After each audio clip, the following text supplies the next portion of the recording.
పిల్లలు లేని వారి బాధ.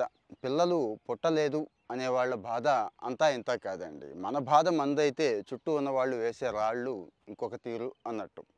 తట్టుకోలేక ఆత్మహత్యలు చేసుకుంటున్న వాళ్ళని కూడా మనం చాలామందిని చూసామండి. ఇక్కడ ప్రధానమైన సమస్య ఏంటి అంటే మగవాళ్ళలో లోపం అసలు చూపించం ఉన్నా కానీ. ఆడవాళ్ళదే, ఆడవాళ్ళదే, ఆడవాళ్ళదే. వాళ్ళు కంటారు కాబట్టి లోపాలన్నీ వాళ్ళలోనే ఉన్నాయి అనుకుంటామండి. సరే విషయానికి వచ్చేస్తాను. ఇక్కడ గుడ్ న్యూస్ ఏంటంటే అమెటీ యూనివర్సిటీతో కలిసి ICMR Indian council of medical research తెలుసు కదండి. కోవిడ్లో మనం బాగా విన్నాం ఈ పేరుని. వీళ్ళు రీసెర్చ్ చేస్తూ ఉంటారు. వీళ్ళు ఈ ఢిల్లీలో అమెటీ యూనివర్సిటీతో కలిసి ఒక డివైజ్ని తయారు చేశారండి. ఏఐ. ఈరోజు ఏఐ ఎంత పాపులర్ అవుతుందో తెలుసు. ముఖ్యంగా హెల్త్ కేర్లో ఏఐ రాబోయే కాలంలో ఎన్నో అద్భుతాలు చేస్తుందండి. అటు ప్రిడిక్షన్ కానీ, వైద్యం విషయంలో కానీ, అంటే మన కంప్లీట్ హెల్త్ రికార్డుని దానికి ఇచ్చేస్తే మనకి రాబోయే కాలంలో ఏ ఏ రోగాలు వచ్చే అవకాశం ఉంది, అది ఎంత సీరియస్నెస్తో వస్తాయనేది కూడా ఏఐ చెప్పేస్తుందండి. ఆల్రెడీ స్టార్ట్ చేసేసారు.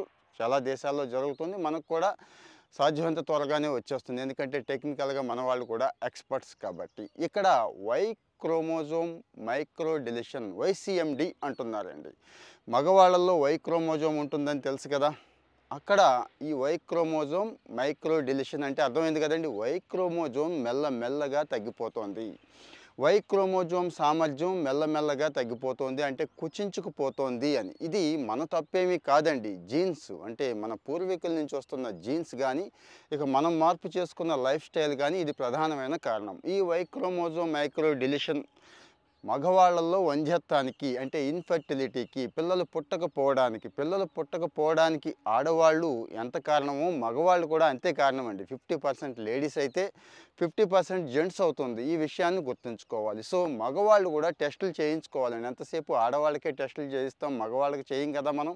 సరే కొంతమంది బాగున్నారు, చక్కగా మెచ్యూర్డ్గా ఉన్నారు, భార్యతో పాటు తను కూడా టెస్ట్ చేయించుకుంటున్నారు. ఇక్కడ ఐవీఎఫ్ అని చెప్పి ఇన్విట్రో ఫెర్టిలైజేషన్ మీకు అందరికీ తెలిసిందే. ఈ మధ్య ఐవీఎఫ్ ఏ సమస్య ఉన్నా, సంతాన సాఫల్య సమస్యలు ఏమున్నా కానీ ఒక మంచి టెక్నాలజీ, మంచి మెథడ్ ఐవీఎఫ్ అండి. ఎవరికి ఏ ఇబ్బంది లేదు, తక్కువ సైడ్ ఎఫెక్ట్స్ ఉన్నది కాబట్టి అది ఫాలో అవుతున్నారు.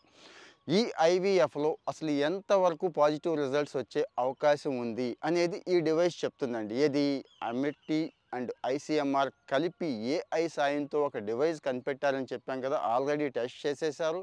బయటికి న్యూస్ వచ్చేసింది, మెయిన్ స్ట్రీమ్ మీడియాలోనే వచ్చేసిందండి. సో ఈ డివైస్ చెప్తుంది ఐవీఎఫ్ సక్సెస్ ఎంత ఉండే అవకాశం ఉంది ఈ రకమైన మగవాళ్ళల్లో అనేది ఈ డివైస్ చెప్పేస్తుంది కాబట్టి. సో ఇక్కడ జీన్స్ ప్రధానమైన పాత్ర వహిస్తాయనేది గుర్తుంచుకోవాలి. ముఖ్యంగా వై క్రోమోజోమ్. ఆ వై క్రోమోజోమ్ ఎంత బలంగా ఉంటే సంతాన సాఫల్యత అంత బాగుంటుంది అనేదండి. అంటే మరి మగవాళ్ళల్లో ఈ వృషణాలు ఇప్పుడు వీర్యాన్ని అంటే నాణ్యమైన వీర్యాన్ని ఉత్పత్తి చేసే సామర్థ్యం కోల్పోతున్నాయి. అందువల్లే ఈ ఇన్ఫెర్టిలిటీ ఇష్యూస్, అందువల్లే ఐవీఎఫ్కి వెళుతున్నాం అంటున్నారు. మరి ఐవీఎఫ్కి వెళ్ళినా కూడా సక్సెస్ వచ్చే అవకాశం ఎంత అనేది తెలియదండి. ఇంత ఖర్చు పెట్టి, ఇంత శ్రమపడి ఐవీఎఫ్కి వెళ్ళి అంత టైం కేటాయించుకుంటే సక్సెస్ రాకపోతే బాధపడతాం కదా. దాన్ని ఈ డివైస్ ముందే చెప్పేస్తుంది. ఇక్కడ ఐవీఎఫ్ సక్సెస్ రేట్ ఎంత ఉండే అవకాశం ఉంది అనేది ఈ డివైస్ ముందే పసిగట్టేస్తుంది, ముందే చెప్పేస్తుంది అని చెప్పి వీళ్ళు ఇచ్చారు. ఇక మిగిలిన అన్ని వివరాలు కూడా నేను ఇక్కడ ఇస్తున్నాను. సో మరి డైలీ మంచి మంచి విషయాలు మనం షేర్ చేసుకోవాలనుకుంటున్నాం. చాలా సున్నితమైన విషయాల జోలికైతే పోవట్లేదు, అనవసరమైన మసాలా జోలికి వెళ్ళట్లేదు. అందరికీ ఉపయోగపడేవి భవిష్యత్తులో కానీ, డైలీ లైఫ్లో కానీ అందరికీ ఉపయోగపడతాయి అనుకున్నవే నేను షేర్ చేస్తున్నాను. మరి ఈ వీడియోస్ మీకు ఎలా అనిపించింది, లేదు ఇంకా మీరు ఏదైనా ఎక్స్పెక్ట్ చేస్తున్నారా నా నుంచి, ఏ టైప్ ఆఫ్ కంటెంట్ ఎక్స్పెక్ట్ చేస్తున్నారు, లోపాలు ఉన్నా కానీ చెప్పండి, ఏం అనుకోను నేను. సో కామెంట్లో చెప్పండి మీ ఒపీనియన్. మరొక వీడియోతో మళ్ళీ కలుస్తాను. Thank you, bye.